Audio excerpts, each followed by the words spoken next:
Caddo Lake might just be the best film that I've seen on streaming services in 2024. But before we get into that, I just want to thank today's sponsors. Check out W Energy. It's fueled with clean ingredients to fuel your day, whether that be through gaming, studying, or even workouts. Unlike other energy drinks, W will not give you the jitters or that dreaded crash. It comes in a variety of great tasting flavors, so there's something for everyone. Want to save on your first order? Use code Mr. Chocolate for 10% off on your order. Level up your energy and stay focused with W. Link will be in the description below. And now, on to the video. Caddo Lake stars Dylan O'Brien as the character Paris, and basically he somehow gets involved in a plot where a little girl goes missing, and it's kind of up to him and another character named Ellie, the main character's sister that's missing, to kind of figure out what's going on at this lake, Caddo Lake. And I wasn't expecting much from this. Them saying that M. Night Shyamalan produced it, if anything, didn't help the hype at all. I was excited for it because of Dylan O'Brien, but oh my god. This is one time where I think trailers did this movie justice because it told me nothing. Go into the film like this. I'm going to keep this review as brief and as spoiler free as literally possible, outside of a few character names and things I liked about it. I'm not going to tell you anything else with the plot except for there's a girl missing and Dylan O'Brien's in it, and like I said, her sister's name is Ellie, and she's also the other main character besides Dylan O'Brien. And I say that because this movie does so many things, not only just well, but just the fact that because if you go into this movie blind and you don't know what's happening, twists that technically aren't twists are twists. If this movie went out to theaters, and I already tell you right now, the main gist of this movie, like the main thing that happens, which happens several times in this movie within like 20 minutes of it, they would have revealed in the trailer. It's coming to it went to HBO Max, so they didn't do that. Let's just start out with all the good. And actually, I'm just going to say this: there is no bad. So this is going to be positive. This is an amazing movie. Just the writing, direction, and just the script that they have. I would actually say that my only negative is that towards the end, there's like one thing that you can kind of nitpick, like with like, how does that really add up? Outside of that, though, crazy twists that you don't see coming. This is like old school. What's so funny is Shyamalan twist, but he didn't even make the movie. He just produced it, so he just helped fund it. Like, he didn't have any. I don't think he had any say so in the script, nothing like that. But it literally does feel like an old school Shyamalan movie. Like, as far as twists go, like you're like, oh shit, that's some crazy stuff. I think that this movie is also labeled incorrectly. It's labeled as a horror film, which I did not know until after I watched it. I was scrolling on HBO to look at like the little list things, it recommends you like what to watch next, and it literally says horror mystery. I was like, it's not really scary. I mean, I guess a child going missing is scary, but that's another reason why I thought the trailers were so vague. I was like, oh, there's like a creature out in these woods or something crazy. When you guys see what's going on, I'm telling you, it's like the Martin thing. Pure cinema. It's pure cinema. I was yelling in my room. I was screaming to the high heavens. Neighbors hate me. Probably called the police. Okay. This film just does what you want a movie to do, and that is tell you only what you need to know when you need to know it. Goes in order. Doesn't overcomplicate things. Even like the crazy twist.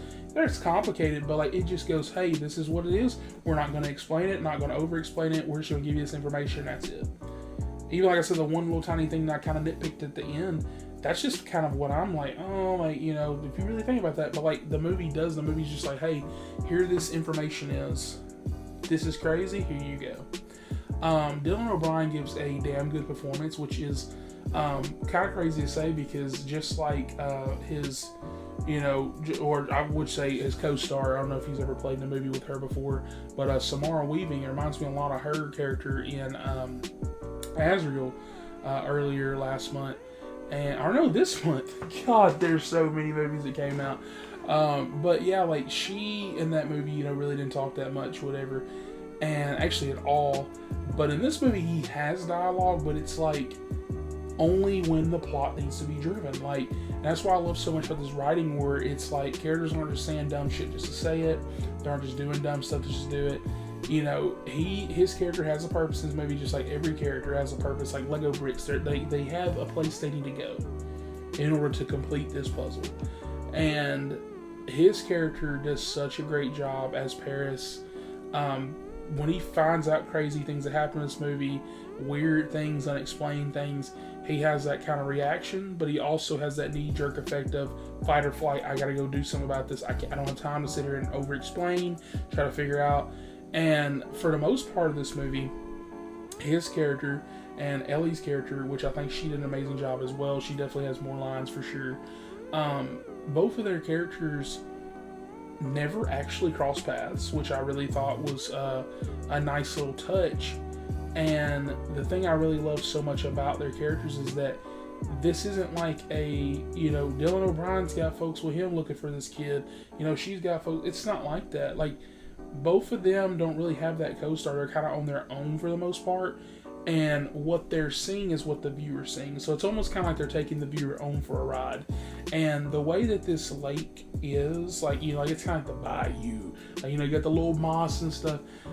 I really love this area, like whenever any movies are, like, you know, shows are like filmed here and like, you know, showing stuff like that. But I really just thought that the way that they presented this, even though a lot of the areas look the same, they always felt different. Just the way the camera panned, just the way the cinematography was. For example, when the big twist is revealed in the movie and certain things happen, which I'm not going to spoil, but when certain things happen, you can always tell when it's happening because the camera lets you know. Whether that not be, you know, the screen looking different, colors, stuff like that. And I really enjoyed that. And I would say that the thing I enjoyed the most, a little underrated, I ain't heard nobody talk about this, the soundtrack is killer. It's crazy. I love it so much.